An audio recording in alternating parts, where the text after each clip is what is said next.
El tema de hoy lo he titulado Informe Ministerial y Bendición Final, y se va a centrar en los últimos 4 versículos de la gloriosa carta a los Efesios. Esta conclusión de esta carta es más breve que la de otras cartas. En Romanos, Pablo empieza a despedirse en el capítulo 15 y todo el capítulo 16 varias veces, pero aprovecha a dar saludos, aprovecha a dar una advertencia. En otras cartas lo mismo, él aprovecha a dar recordatorios. Aquí su final ha sido tan glorioso, tan cúspide, nos ha enseñado cómo mantenernos en victoria y firmes a través de todos los recursos que Dios nos ha dado como armas y del fundamento de la oración para poder usarlas y vestirnos de ellas, que es una de las pocas cartas donde su cierre es bastante corto, donde su cierre es bastante conciso. Y entonces, luego de habernos enseñado cómo vestirnos y tomar la armadura a través de la oración y de haber pedido oración por su vida para que él pueda seguir predicando y cumpliendo su labor como embajador eficazmente, pasa a dar estos saludos finales.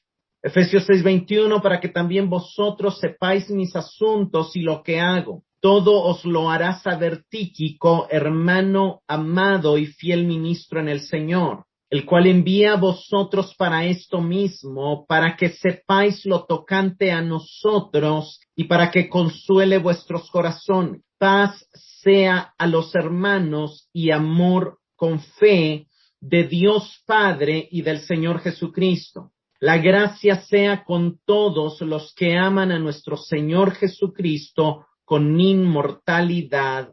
Amén. Pablo normalmente cierra sus cartas con bastantes comentarios y saludos personales, y si se compara la profundidad, si comparamos con más profundidad el final de Efesios y de Colosenses, debemos de recordar al inicio de la carta explicamos que Colosenses es la primera carta que Pablo escribe estando en la cárcel, y luego de terminar Colosenses empieza a dictar Efesios. Tanto las cartas de Colosenses, de Filemón y de Efesios las envía juntas a través de Tíquico y Onésimo. Esto lo vamos a ver, para tener este contexto lo vamos a ver, y aquí, a diferencia de Colosenses, la primera parte es muy similar. Los comentarios del verso 21 y 22 de Efesios 6 son casi idénticos a los de Colosenses 4, 7 y 8. Hay 3 diferencias menores. Hay una frase, la adición de cómo me va en Efesios y la exclusión de fiel ministro para describir a Tíquico. Pero para que tengamos esto en mente, vamos a ir y vamos a leer Colosenses 4 del 7 al 9. Tíquico, nuestro querido hermano, fiel ministro y compañero de servicio del Señor, les informará de todo lo mío. Para eso se lo envío, para que tengan noticias mías y para que les dé ánimos. Lo acompaña Onésimo, nuestro fiel y querido hermano, que es uno de ustedes. Ellos les contarán todo lo que pasa por aquí. Vemos que exactamente son las mismas palabras, de manera muy general. Está diciendo que Tíquico les hará saber sus asuntos, les contará cómo les va, lo correspondiente a nosotros, y también está mostrando que va a confortar sus corazones, y obviamente agrega a Onésimo, porque Onésimo va junto con Tíquico a la iglesia de Colosas, pero la expectativa es que ellos vayan primero a Colosas, Onésimo se quede en Colosas, que Filemón reciba a Onésimo, y luego ya solamente Tíquico, ya sin la compañía de Onésimo, pues vaya a todas las iglesias de Éfeso con esta segunda carta, que es la carta que hemos estado estudiando. A diferencia de Colosenses, Efesios solo contiene una oración de comentario personal y no tiene los saludos que vemos en Colosenses, aunque los vamos a leer para ver y comprender cómo hay un contraste entre la carta a los Efesios y la carta a los Colosenses, que se escribe con días de diferencia y que de alguna manera nos da una idea del contexto en el que Pablo está. y algunos a los que está mandando saludos. Lo interesante es que Pablo conoce más gente en Éfeso porque él estuvo 3 años en Éfeso y no conoce a muchos en Colosas porque nunca ha estado en Colosas, sino que fueron algunos de sus discípulos que él tuvo en Éfeso los que llegando a Colosas fundaron esa iglesia, como Epafras y como el mismo Filemón, Filemón es el hospedador, el que ha abierto su casa para la iglesia Colosas, y Epafras es el pastor, y él está enviando a Onésimo, que era alguien que también en algún momento había vivido en la casa de Filemón. Pero para que solamente notemos ese contraste, es importante que leamos Colosenses 4, del 10 al 18, vamos allá.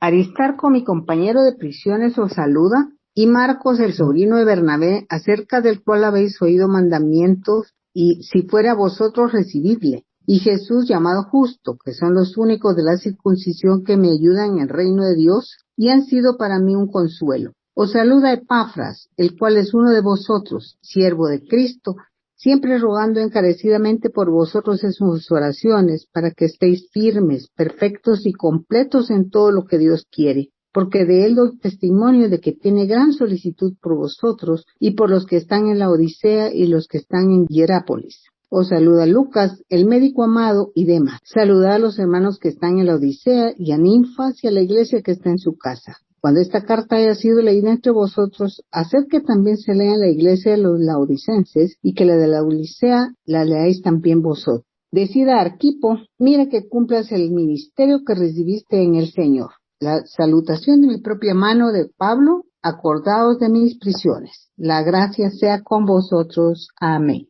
Vemos una gran diferencia porque en la carta a los Efesios él no manda saludos a nadie, no da un informe de quién está con ellos, solamente está mencionando al hombre que lleva la carta en sus manos, que es Tíquico, y dice Tíquico les va a informar, y no dice más, no está mandando saludos a nadie. Una de las razones es porque como él había estado 3 años en Éfeso, él conocía a tantos, quizá a todos los de la iglesia, que tal vez para evitar poner 300 nombres o 100 nombres, prefiere no poner ninguno, y en Colosas pues solamente menciona algunos, y menciona algunos de los que están con ellos también, que tal vez conocían personalmente a Filemón y a los que estaban en su casa, pero en Éfeso se limita de alguna manera a dar algo mucho más corto. Aquí lo que vemos es, de manera general, si pusiéramos un bosquejo, podríamos dividirlo en observaciones finales y en bendición. En este informe ministerial lo podríamos dividir en 3 partes: el propósito por el cual está enviando a Tíquico, la descripción que él da de Tíquico y el propósito adicional de Pablo al enviar a Tíquico para que no solamente lleve la carta, sino conforte los corazones de ellos. Y como segunda parte, en el verso 23 y 24 podríamos ver la bendición, y Pablo da 2 bendiciones. Una bendición primera pidiendo paz, amor y fe, y una bendición segunda bendiciendo a la iglesia con gracia e inmortalidad. Entonces vemos que está dividido en este informe ministerial y en esta bendición final. Empezamos con el verso 21, dice: ahora, para que también podáis conocer mis circunstancias, cómo me va, Tíquico, mi amado hermano y fiel en el Señor. Pablo, aquí en esta concisa conclusión, empieza diciendo: para que también, como quien diciendo para que también vosotros, y obviamente aquí está señalando el hecho de que primero Tíquico fue a Colosas y que Colosas ya recibió el informe, pero para que también las iglesias de Éfeso reciban el informe, también decidió escribir esta carta y también decidió enviarlos a ella. ¿Para qué decidió enviarlo? Número 1, para que sepan, para que él les dé a conocer sus asuntos o sus circunstancias.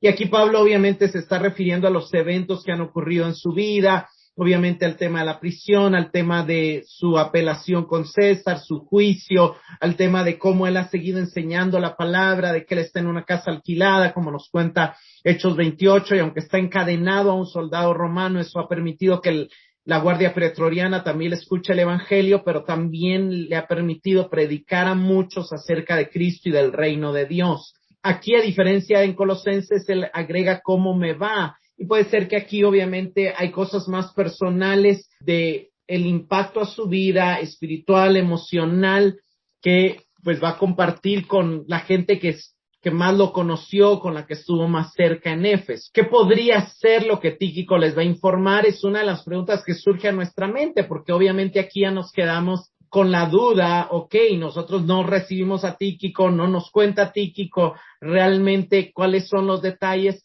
pero en la carta de Filipenses, que es una carta que se escribe más o menos un año, o algunos calculan que entre 1 o 2 años después de haber escrito Colosenses y Efesios, él da un pequeño informe y esto nos puede dar una luz de cuál fue el informe que Tíquico llevó tanto a Colosas como a Éfeso. Vayamos a Filipenses 1, 12 y 13. Quiero que sepáis, hermanos, que las cosas que me han sucedido han redundado más bien para el progreso del Evangelio, de tal manera que mis prisiones se han hecho patentes en Cristo, en todo el pretorio y a todos los demás. O sea, Pablo está informando, una de las cosas que posiblemente Tíquico iba a informar a estas iglesias es que las prisiones de Pablo han redundado para el progreso del Evangelio.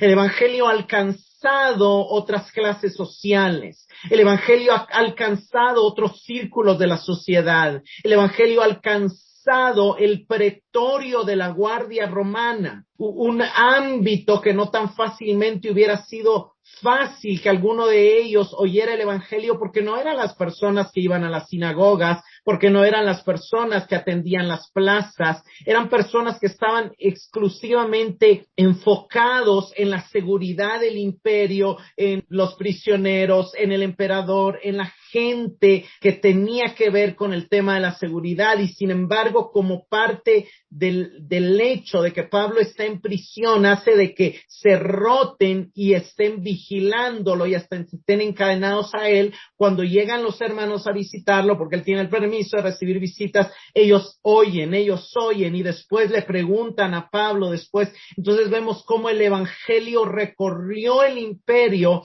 y Dios usó la prisión de Pablo para que el evangelio pudiera llegar a otras instancias, a otros espacios dentro del imperio que no hubiera sido fácil que llegara de no haber sido por las prisiones de Pablo. Entonces, eso es algo maravilloso, porque esto era parte de lo que Tíquico iba a contar como testimonio, esto era parte de cómo Dios estaba usando todo para el bien del evangelio. Estamos viviendo en un mundo muy convulsionado, con muchas situaciones, orando por la situación en Afganistán, orando por los desastres que hay alrededor del mundo, pero debemos de saber que detrás de todo está la mano de Dios y que de alguna manera Dios también puede usar estas situaciones terribles y lamentables para el progreso de su evangelio, para el progreso de su reino. Y eso es parte de lo que Pablo quiere que nosotros sepamos, de lo que el Espíritu Santo también quiere que nosotros sepamos. Tíquico aquí es uno de los compañeros misioneros de Pablo en Roma en el momento en que él escribe esta carta. Cuando nos vamos al libro de los Hechos, no vamos a leer todos los pasajes, pero en Hechos 24 vemos que Tíquico era originario de la provincia de Asia. Puede ser que él haya sido miembro de la iglesia de Éfeso y que se ha convertido cuando Pablo estuvo en Éfeso. No se le menciona en el grupo que viajó con Pablo a Roma en aquel tremendo viaje. Entonces, aunque Pablo sale de Éfeso para Jerusalén, Tíquico no va con él, pero después llega a Roma. Posiblemente Tíquico viajó después desde Éfeso a Roma para ayudar a Pablo en los momentos difíciles o para auxiliarlo durante su custodia romana. Más adelante vamos a ver que él regresa con Pablo, porque en el libro de Tito, Pablo le dice a Tito y le dice, no sé si enviarte a Creta, a Tíquico o a Arquipo, creo que es el otro, en Tito 3:12, pero vamos a ver que en el futuro Tíquico vuelve a acompañar a Pablo durante su segundo arresto y poco antes de su muerte. Cuando él escribe segunda de Timoteo, él envía a Tíquico a Éfeso. Él le dice a Timoteo, a Tíquico lo envía a Éfeso. Entonces vemos que Tíquico era alguien cercano a Pablo. Lo que llama la atención en este pasaje y lo que debemos de poner la atención es que Pablo lo describe como mi amado hermano y fiel siervo en el Señor. Es algo bien interesante porque en todas las cartas del apóstol Pablo, Pablo solo a dos personas les llama fiel y amado. Algunos les llama amados en Romanos 16 y a otros les llama fiel en otras cartas, pero fiel y amado, las dos descripciones solo la usa para Tíquico y para Onésimo.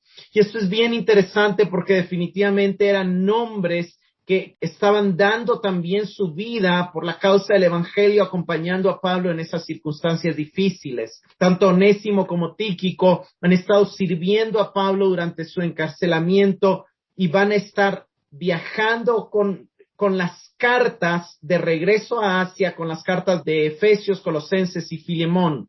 Pablo tuvo muchos compañeros fieles, pero la única persona que él describe como fiel servidor es a Epafras, que también es un hombre responsable de fundar la iglesia de Colosas, y esto lo vemos en Colosenses 1:7. Entonces vemos cómo Pablo tenía relaciones cercanas con los hermanos, y a varios les llama amados, como Pablo también medía el servicio a los hermanos, y a algunos les llama fiel siervo, a algunos les llama fiel servidor, a algunos les llama fiel y amado, y eso debe ser uno de nuestros anhelos. Cristo habló dos parábolas donde la calificación cuando Él venga puede ser dos: buen siervo y fiel o siervo malo y negligente. Y aquí nosotros debemos preguntarnos cuál es la calificación que nosotros queremos recibir cuando demos cuentas al Señor en su segunda venida. Yo creo que todos anhelamos que se nos diga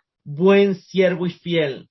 Y una de las cosas que la Biblia nos enseña, tanto en la parábola de Cristo como aquí, es que la manera de llegar a ser fieles, de mostrar fidelidad, es a través del amor y del servicio. Ellos habían estado sirviendo a Pablo, acompañando a Pablo y sirviendo, teniendo una disposición para servir a la iglesia, para consolar y fortalecer a los creyentes. Ellos estaban usando sus dones sin buscar posiciones, ni grandeza, ni recompensas materiales. Y eso es lo que vemos en el verso 22 que sigue, y esto es el ejemplo que nosotros deberíamos de seguir. Efesios 6:22, a quien os he enviado con este propósito. Él os dará a conocer todo para que podáis saber cuál es nuestra situación y para que anime o consuele vuestros corazones. Pablo quiere que no solo Tíquico llegue a informar, sino que Pablo quiere que Tíquico afirme, anime, consuele con sus palabras, con su servicio, con su ministración y con las noticias que les lleva los corazones de los hermanos. Y aquí vemos que hay dos propósitos de enviar a Tíquico. Uno es obviamente que los creyentes sepan las cosas que les están sucediendo a Pablo, y no solamente a Pablo, sino cuando dice nuestra situación, usa el plural, y obviamente está nombrando a su equipo. En el texto que leímos en Colosenses, vemos que juntamente con Pablo se queda Aristarco, Marcos, Jesús, Epafras, Lucas y Demas. Estamos hablando de que juntamente, si sumamos a Pablo, son 7, y si sumamos a Onésimo y a Tíquico, hay 9 personas en este momento previo a él enviar estas dos cartas. O sea, es un equipo grande, y esto nos muestra cómo Pablo amaba el trabajo en equipo. ¿Por qué? Porque la iglesia se trata de trabajo en equipo. Esto lo vemos en Romanos, lo vemos en el libro de Hechos. Pablo nunca viajó solo, siempre anduvo con Bernabé, con Silas, con Timoteo, y muchas veces con muchos más que a veces el texto no se encarga de señalar. Pero tenemos esta idea de que, como Pablo es famoso, sus cartas y todo, pensamos que él fue una especie de llanero solitario o una especie de, qué sé yo, ¿verdad?, de gran hombre, pero no, él siempre trabajó en equipo, y obviamente fue un gran ministro de Dios, pero siempre trabajó en equipo. Pero una de las cosas que a él siempre le preocupaban era el ánimo del corazón de los creyentes, y para esto veamos cómo él se interesa en esto, y nos lo muestra en 2 de sus cartas. Vayamos a Colosenses 2, 1 y 2. Porque quiero que sepáis cuán gran lucha sostengo por vosotros y por los que están en la Odisea, y por todos los que nunca han visto mi rostro, para que sean consolados sus corazones, unidos en amor, hasta alcanzar todas las riquezas de pleno entendimiento, a fin de conocer el misterio de Dios, el Padre, y de Cristo. Él tiene una gran lucha por la iglesia de Colosas y por la iglesia de la Odisea. ¿Y cuál es la lucha? Que sus corazones sean consolados. Miren, hermanos, esto es sumamente interesante porque una de las cosas que aquí Pablo nos enseña es que una mala emoción indispone nuestra mente para recibir la verdad. Él explica que es necesario que los corazones como creyentes tengamos nuestros corazones consolados, animados y unidos en amor. ¿Por qué? Porque eso nos va a permitir crecer en el conocimiento de Dios. Eso nos va a permitir alcanzar las riquezas de pleno entendimiento. Y eso es sumamente importante que busquemos que nuestros corazones no estén desanimados, deprimidos, entristecidos, sino que busquemos el consuelo en Cristo para que nuestra mente esté dispuesta, abierta, preparada para recibir la verdad. Vayamos a 2 Tesalonicenses 2, 16 y 17. Y el mismo Jesucristo, Señor nuestro y Dios nuestro Padre, el cual nos amó y nos dio consolación eterna y buena esperanza por gracia, conforte vuestros corazones y os confirme en toda buena palabra y obra. Vean, está haciendo la misma oración. Tesalónica era una iglesia que estaba sufriendo persecución, que estaba siendo atacada, y dice que el Señor conforte, así como nos amó y nos dio consolación eterna, que conforte vuestros corazones.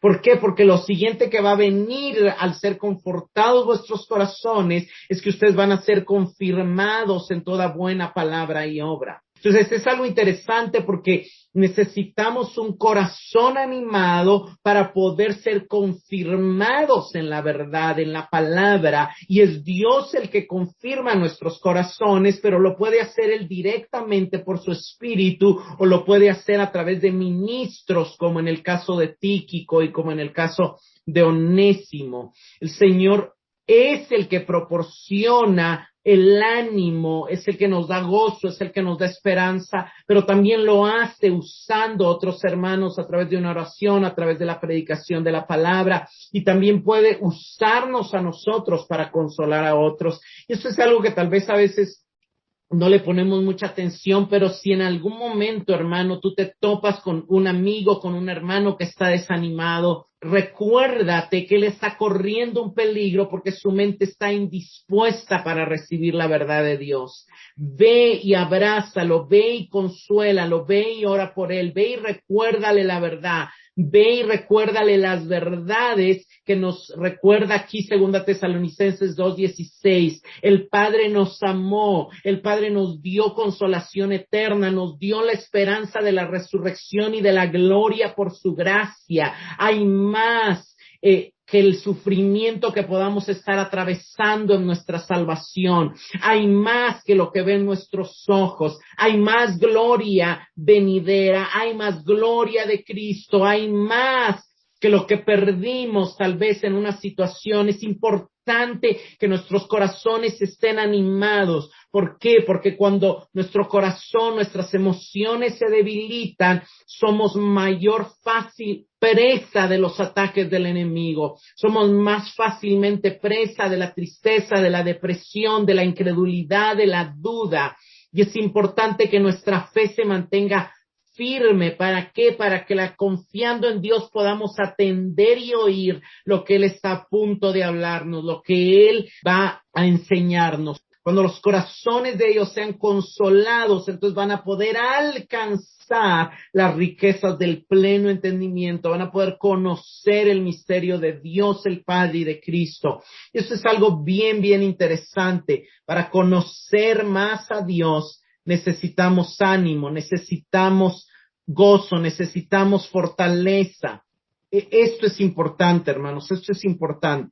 Y por eso Pablo se preocupa para que ellos reciban ánimo de parte de Tíquico, para que ellos puedan crecer crecer en el conocimiento de Cristo y para que puedan abrazar su identidad, su nueva identidad en Cristo, las virtudes de su nueva vida. Tíquico va a llegar primero, los va a consolar, los va a animar y luego les va a leer la carta ya con su ánimo firme para que estas verdades puedan penetrar, impactar y bendecir sus vidas. Algo bien interesante cuando vemos otras cartas es que además de los comentarios personales, y eso estaríamos cerrando la primera mitad del informe ministerial, Pablo normalmente pasa a una bendición final, pero generalmente en la mayoría de sus cartas la bendición final es una invocación a la gracia de Dios. La mayoría de sus cartas, por ejemplo, Romanos, Primera de Corintios, Primera Tesalonicenses, Segunda Tesalonicenses, terminan con la bendición, la gracia de nuestro Señor Jesucristo sea con vosotros. Hay otras cartas donde varía un poco y la bendición es la gracia sea con vosotros, como es el caso de Colosenses, de Primera de Timoteo y de Segunda de Timoteo. En otras ocasiones amplía un poco más la bendición final diciendo la gracia de nuestro Señor Jesucristo sea con vuestro espíritu, como es el caso de Gálatas, de Filipenses y de Filimón. Y una hermosa conclusión es la de Segunda de Corintios, que la hace de una forma trinitaria y dice la gracia de nuestro Señor Jesucristo, el amor de Dios y la comunión del Espíritu Santo sean con todos vosotros. Pero si nosotros vemos, obviamente, podríamos decir que en el 90% de sus cartas es una simple invocación a la gracia del Señor Jesucristo con ellos o con su Espíritu, acompañado del amor de Dios y la comunión con el Espíritu Santo en 2 Corintios, pero aquí en Efesios varía sustancialmente esta invocación final y hay una doble invocación. Primero, en el verso 23 vamos a ver que es una invocación de paz y amor y fe, y en el verso 24 es una invocación de gracia e inmortalidad. Y el uso de la tercera persona del plural es interesante porque en todas las otras cartas es sea con vosotros, o sea con vuestro espíritu, pero aquí no dice sea con vosotros, sino dice sea con todos los que aman a nuestro Señor Jesucristo. Entonces los despersonaliza, quizá para tener coherencia con el hecho de que no ha dado saludos personales. Pero algo interesante es que en el griego, al final de la carta, aparece una palabra que no aparece en ninguna otra carta, por lo menos en una despedida, en un saludo final, que es la palabra inmortalidad. Y lo que llama la atención de estas descripciones y esta diferente bendición final es que Pablo enfatiza varias de las bendiciones que él ha explicado a lo largo de la carta y por las cuales él ha orado. Es una de las cartas donde él más ora o sus oraciones son más extensas y él empieza, recordemos, con una gran alabanza a Dios y hace 2 oraciones bastante extensas, más extensas que en las otras cartas. Y lo que Pablo está haciendo aquí es ese recordatorio final de nuestra necesidad constante y continuo de ser bendecidos, de anhelar y de procurar la paz, el amor, la fe, la gracia y la inmortalidad. Veamos el verso 23. Dice el verso 23, paz a los hermanos y amor con fe de Dios el Padre y de nuestro Señor Jesucristo. Pablo concluye su carta con esta oración doble, una oración que al mismo tiempo es una bendición, una invocación a Dios para que traiga bendición. Y lo primero que él pide al Padre y al Hijo, vea que está mencionando al Padre y al Hijo, obviamente no está dejando fuera al Espíritu, él sabe que el Padre y el Hijo lo van a hacer por medio del Espíritu, pero al Padre y al Hijo les está pidiendo que impartan paz y amor y fe sobre estos creyentes. Y cuando vemos lo primero, la oración pidiendo paz encaja perfectamente, porque toda la carta él ha recalcado este concepto.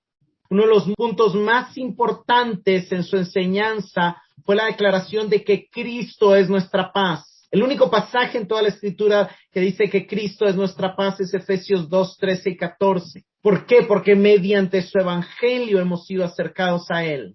Por otro lado, cuando él caracteriza el evangelio como un arma de guerra espiritual, de lucha espiritual, él le llama el evangelio de la paz.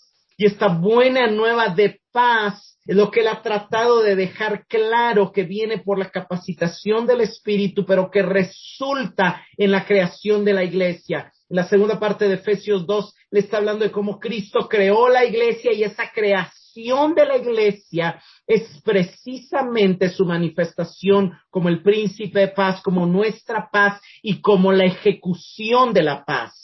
Aquí Pablo no está hablando de la paz solamente como algo subjetivo que los creyentes experimentan y disfrutan. La paz aquí es la obra de Cristo uniendo a todos los creyentes en un solo cuerpo. Repasémoslo en Efesios 2, 14 al 17. Porque Él es nuestra paz, que de ambos pueblos hizo uno, derribando la pared intermedia de separación, aboliendo en su carne las enemistades, la ley de los mandamientos expresados en ordenanzas, para crear en sí mismo de los dos uno solo y nuevo hombre, haciendo la paz, y mediante la cruz reconciliar con Dios a ambos en un solo cuerpo, matando en ella las enemistades. Y vino y anunció las buenas nuevas de paz a vosotros que estabais lejos y a los que estaban cerca. Entonces vemos que es muy claro, el evangelio de la paz une a judíos y a gentiles, une a esclavos y libres, une a gente de diferentes clases sociales y de todo tipo de etnias. Y la oración de Pablo es para pedir que esa paz que Cristo efectuó en lo espiritual, los creyentes lo experimenten en sus relaciones de forma continua y de forma profunda, que puedan vivir y caminar en la paz que Cristo creó en la cruz, en la paz por la cual Cristo murió. Es una necesidad. De hecho, esto se parece a una de las advertencias finales que él hace cuando cierra la carta a los romanos y les dice, antes de terminar, les advierto contra los que causan divisiones, y es básicamente una apelación a procuren la paz, procuren la unidad, no permitan las divisiones, no permitan a los divisorios y no permitan los pensamientos de división en su mente. Hay un llamado, hay una invocación, paz a los hermanos, paz, reconciliación, pero luego dice, y amor con fe. Y es algo interesante porque Pablo ora que las bendiciones del amor de Dios sean derramadas sobre los creyentes. Y eso también era un enfoque principal en la oración de Efesios 3, 14 al 19, y también la mencionó como esa virtud cristiana que recibimos de Dios y que tenemos que imitar de Dios y mostrar a los demás. Veamos esto en Efesios 5, 1 y 2. Sed pues imitadores de Dios como hijos amados, y andad en amor como también Cristo nos amó, y se entregó a sí mismo por nosotros ofrenda y sacrificio a Dios en olor fragante. Lo primero que Pablo nos recuerda es, recordemos que somos hijos amados. El Padre nos ha amado. Nos lo dijo también en Efesios 2. Dios mostró su amor en que nos dio vida juntamente con Él. Por causa del gran amor con que nos amó, Efesios 2:4, nos dio vida juntamente con Cristo. Ya somos amados, hemos recibido de su amor, pero necesitamos seguir recibiendo de su amor para andar en amor. ¿Y qué es andar en amor? Es aprender a perdonar, es aprender a soportar, es aprender a enseñar, a tolerar, a edificar a los hermanos. Entonces es una continuación de la paz, sobre la paz que Cristo construyó. Edifiquemos con amor, sirvámonos con amor, andemos en amor. Y obviamente el amor, hermanos, es algo que no se puede imitar. Usted puede imitar el conocimiento, usted puede imitar la generosidad, usted puede falsificar la santidad, usted puede ponerse máscara de bondad, pero el amor genuino, bíblico, sacrificial, que perdona de todo corazón, que ayuda al enemigo, que vence el mal, es algo que puede que tal vez aparentarse, pero va a ser evidente tarde o temprano que no es genuino.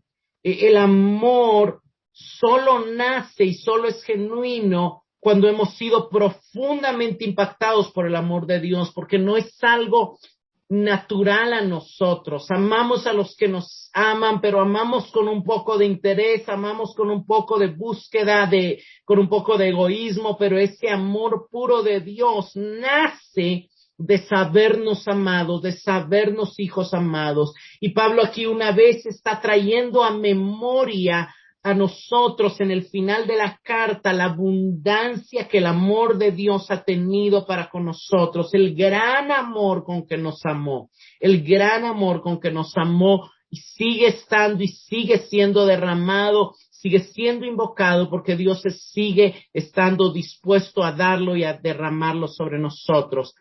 Pero luego dice con fe, y el tercer elemento de esta primera bendición es la paz, amor y fe.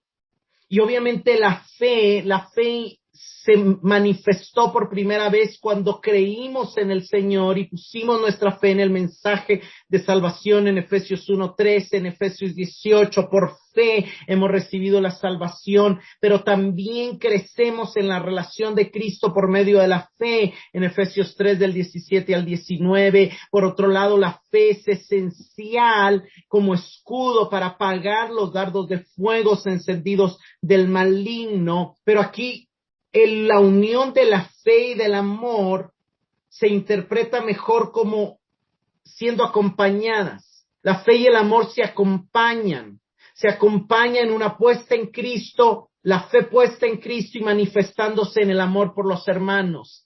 La fe, el amor, la esperanza son las tres grandes virtudes de los cristianos, que son cosas por las que Pablo alaba a muchas de las iglesias en sus introducciones. La fe y el amor se manifiestan también como frutos del Espíritu, como evidencias de la nueva vida, según Gálatas 5:22, y también son de esas evidencias que nos muestran una auténtica conversión. Fe en Cristo se manifiesta en amor por los santos, y esto lo podemos ver en muchos pasajes, pero uno es de Tesalonicenses 1:3, no lo vamos a leer, pero vemos que el progreso de los cristianos se mide porque su fe en el Señor va creciendo y su amor por los santos va aumentando. Esto lo vemos en Colosenses 1:4, en 1 Tesalonicenses 3:6, en 2 Tesalonicenses 1:3. Pablo ya ha oído de la fe y del amor que los lectores muestran en su vida en Efesios 1:15-16,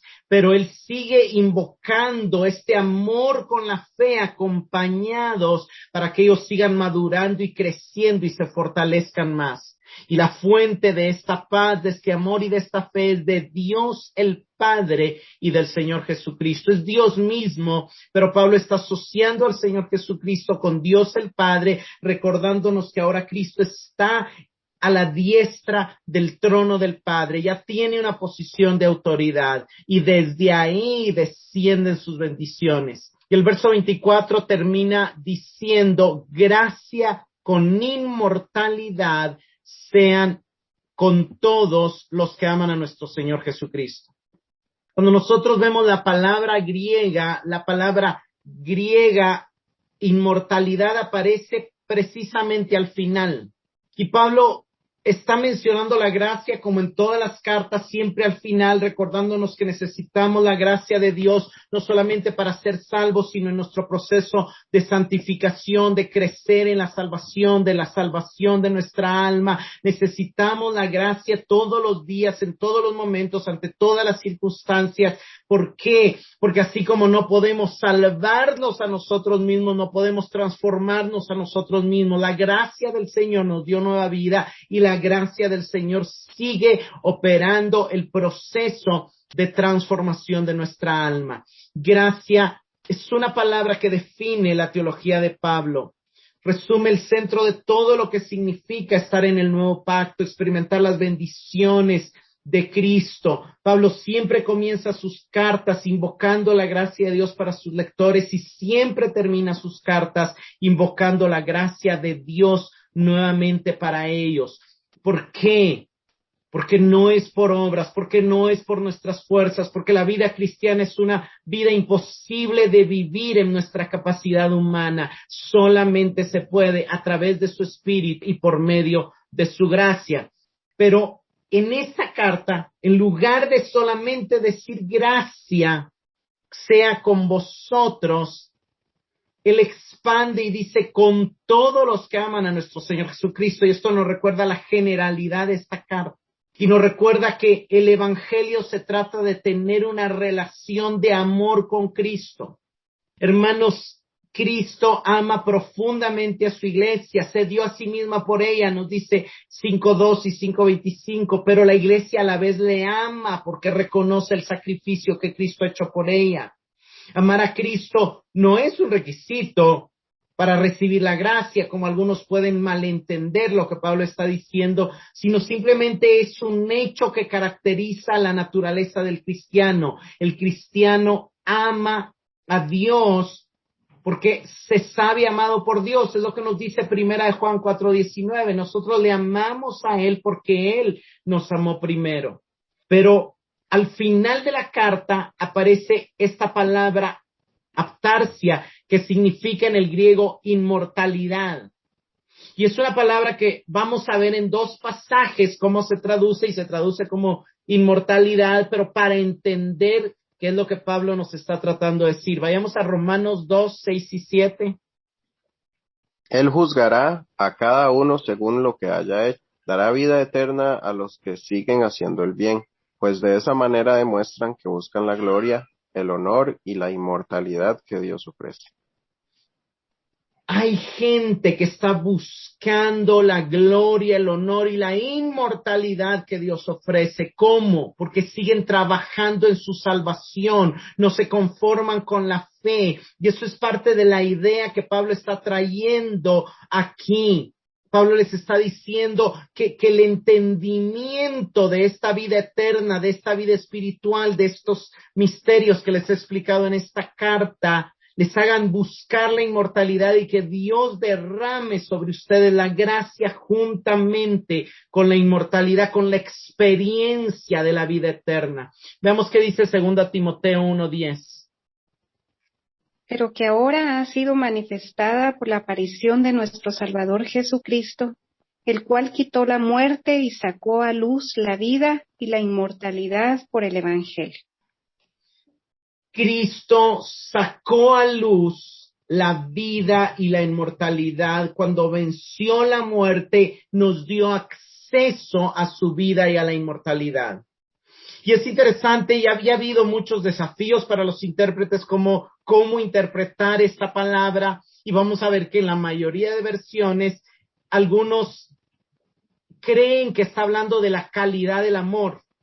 Entonces, la mayoría de intérpretes vemos que dice, la gracia sea con los que aman a Dios con un amor inmortal, pero como no suena muy bien, traducen incorruptible, inalterable, un amor sincero, un amor puro, pero realmente no parece encajar con la teología de Pablo, que le esté poniendo una condición para la recepción de la gracia, cuando en todas las otras cartas solo dice la gracia sea con ustedes. Entonces es posible que no sea la traducción correcta. Algunos otros han traducido que se refiere a Cristo y es como una traducción de Jesucristo el inmortal, pero la palabra, si eso hubiera querido decir Pablo, hubiera usado el adjetivo y no el sustantivo. Él usa el sustantivo inmortalidad y no el adjetivo inmortal, y en otros pasajes él se refiere a Dios como inmortal en Romanos 1:23 y en 1 Timoteo 1:17 y usa el adjetivo inmortal, no usa el sustantivo inmortalidad. Entonces, la postura más aceptada o que más parece ser real es que Pablo está orando por la impartición de gracia y por una mayor experiencia de las bendiciones de la vida nueva e inmortal en Cristo que como creyentes en relación de amor con Él tenemos. Pablo estaría diciendo, así como amor con fe lo une, que el amor con la fe se acompañen juntos sobre ustedes. Aquí lo que le estaría diciendo es que la gracia y la inmortalidad estén unidas íntimamente en la experiencia de su transformación. Que a la medida que ustedes reciben la gracia para ser transformados, empiecen a disfrutar de esa vida inmortal, de esa vida eterna, de esa vida que no está limitada por la muerte y que no teme a la muerte, que se sabe inmortal. Y eso es algo que necesitamos, hermanos, eso es algo que necesitamos. La Biblia de Jerusalén traduce, en la segunda dice que la gracia y la vida eterna sea con todos los que aman a nuestro Señor Jesucristo. Y la Biblia de Jerusalén en la tercera edición traduce la gracia sea con todos los que aman a Jesucristo en su vida incorruptible. Y es algo hermoso, creo que son las dos versiones que mejor lo traducen, que ambas son católicas, pero que lo traducen en el sentido correcto de lo que Pablo está diciendo. Y hermanos, básicamente Pablo aquí está orando para que Dios bendiga a su pueblo, acrecentándole la experiencia de esta vida inmortal, de esta vida eterna en su presente. Y esto es coherente con el énfasis que Pablo pone en toda la carta de la escatología realizada. Ya resucitamos con Cristo, ya estamos sentados con Él y experimentamos una vida glorificada en nuestra unión con Él. Ya estamos vivos con Cristo, pero es importante que experimentemos esta vida en nuestros días en mayor medida. Pablo comienza con una perspectiva eterna. Dios nos eligió antes de la fundación del mundo, nos predestinó. Y termina centrándose en esa vida eterna, en esa vida inmortal. Entonces, por eso creemos que es la mejor. ¿Qué enseñanza nos deja estas dos cosas que vimos hoy? El informe ministerial y la bendición final. Una de las cosas es que vemos cómo Pablo demuestra una preocupación y un cuidado pastoral continuo por su gente. A pesar de sus difíciles circunstancias, él está preocupado de sus ovejas. Una de las cosas que nos enseña también es que el ministerio es relacional y solo se puede hacer de forma efectiva a través del trabajo en equipo. Pablo no es un fuerte individualista ni un llanero solitario, como decíamos. Él siempre trabajó en equipo. Incluso cuando está bajo la custodia de Roma, está rodeado de aproximadamente 8 colaboradores de confianza con quienes está sirviendo juntamente a Dios. Él está invirtiendo en la vida de otros de manera continua, en todos sus viajes, en todas sus estadías. Él está predicando a tantos como le es posible y tantas veces como le es posible, pero no solamente para ser el famoso y el predicador, no, él está equipando, él está enviando, él está comisionando, él está entrenando hombres para que sigan la obra aun cuando él esté preso o aun cuando él ya no esté. Y la última enseñanza es la importancia de la oración y de la bendición en el ministerio. Hermanos, necesitamos desarrollar un ministerio de oración, que oremos por las bendiciones de Dios, para que las bendiciones de Dios se encarnen, se hagan reales, se experimenten en las vidas de las personas. Todos hemos recibido vida eterna, pero ¿qué tanto la estamos disfrutando? Todos hemos sido partícipes de que Cristo es nuestra paz, pero ¿en qué tanta paz vivimos con Dios y entre nosotros? Todos podemos amar a Dios porque Él nos amó primero y nos restauró nuestra capacidad de amar, pero ¿qué tanto estamos dejando que ese amor crezca? Todos hemos recibido la fe por gracia como don de Dios, pero ¿qué tanto la estamos edificando y fortaleciendo? La gracia de Dios está ahí disponible siempre, pero ¿qué tanto nos aferramos y nos volvemos a decir, Señor, necesito de tu ayuda, necesito de tu gracia es suficiente? Pablo ora específicamente para que Dios bendiga a estos creyentes, para que Dios nos bendiga a nosotros como lectores de esa carta y nos permita experimentar cada vez más paz, más amor, más fe, más gracia y mayor disfrute de nuestra inmortalidad. Pablo está recapitulando aquí algunos de los temas claves de las provisiones del nuevo pacto que él ha explicado a lo largo de la carta. Y todo esto nos recuerda nuestra identidad como cuerpo, como novia, como hijos, como adoptados, como salvados por el Cristo resucitado. No es suficiente aprenderlos con la mente, necesitamos que sean impartidos, necesitamos recibirlos y necesitamos experimentarlos. Termino como siempre con algunas preguntas de reflexión. ¿Anhela ser un siervo fiel como Tíquico? ¿Es tu enfoque ministerial a largo plazo? ¿Estás invirtiendo en otros? Ahora, si te moviste en algún momento de iglesia, ¿todavía intentas animar y ayudar a otros creyentes de las iglesias donde serviste anteriormente? Como Pablo lo está haciendo, preocupándose, aunque está en Roma, por las iglesias que él plantó anteriormente. ¿Tienes un grupo de personas a tu alrededor en las cuales estás invirtiendo de manera relacional? ¿O estás intentando hacer las cosas sola o solo? ¿A quién en tu vida describirías como amado hermano o amada hermana? ¿A quién estás discipulando?